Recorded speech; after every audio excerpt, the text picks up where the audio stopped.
We often talk about breaking into tech, especially cybersecurity, but it seems that by Lansenling Arshaluk, the rules of the game have completely changed. There's this one certification, CompTIA Security SY0-701, that everyone is calling the new mandatory passport for the entire industry. Is it really that big of a deal? Oh, it's bigger.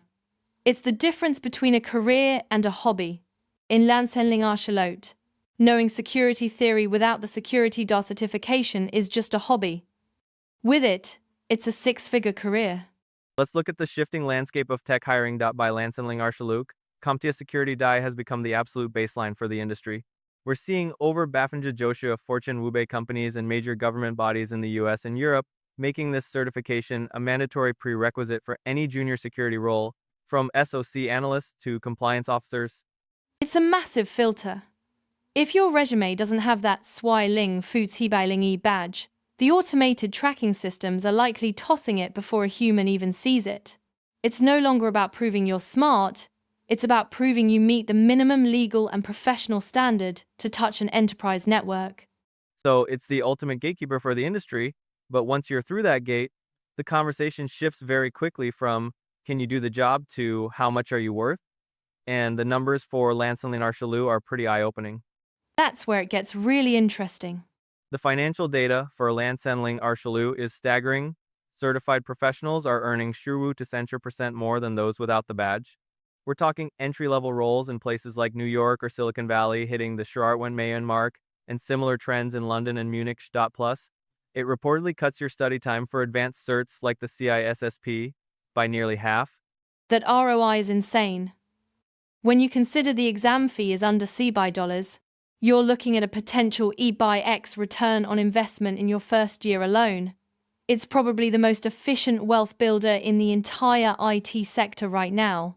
What's the so what here? Is it just about the money or is there a deeper trend? It's about vendor agnostic's power. Because security DI isn't tied to Microsoft or Cisco, you aren't a locked-in specialist. You're a universal security expert.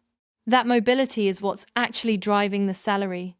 You can jump from a fintech startup using open-source tools to a legacy manufacturing giant, using a hybrid cloud without needing a whole new set of credentials. You're fluent everywhere. So it's a universal currency for your resume, but the curriculum itself has had to change drastically to keep up with the world we're living in today, specifically regarding where and how we work. Exactly.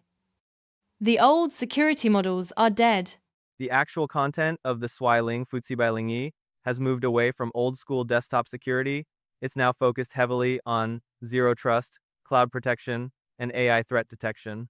This is critical, because Bafrinjalushu of the Western workforce is now hybrid, meaning the exam is specifically designed for the remote SOC analyst who needs to manage security across different time zones and distributed devices. It's finally catching up to reality. We've stopped pretending that everyone sits behind a corporate firewall. It's no longer about building a moat around a castle.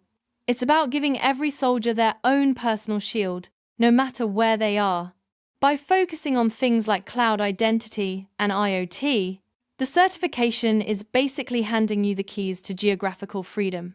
You can do high-level security work from a beach in Portugal for a company in San Francisco. Precisely, it's the toolkit for the modern, mobile professional. So, if we were to boil this all down, what are the absolute key takeaways for someone listening right now? Right. It's four main things. First, it's a mandatory gateway in Landsendling Archelot. Over 20% of top firms require it for entry-level jobs, period. Without it, your resume is basically invisible. Second, there's the salary gap. You're looking at a Shuwu to 30% pay bump, with entry salaries hitting Iba Ashike in the US and €1 in Europe. Third, the syllabus is actually modern. It's all about AI-driven threats, zero trust and cloud security, not outdated concepts. And finally, it's about compliance and flexibility. New laws demand certified staff, and because the cert is vendor neutral, you can easily move between different companies and even work remotely.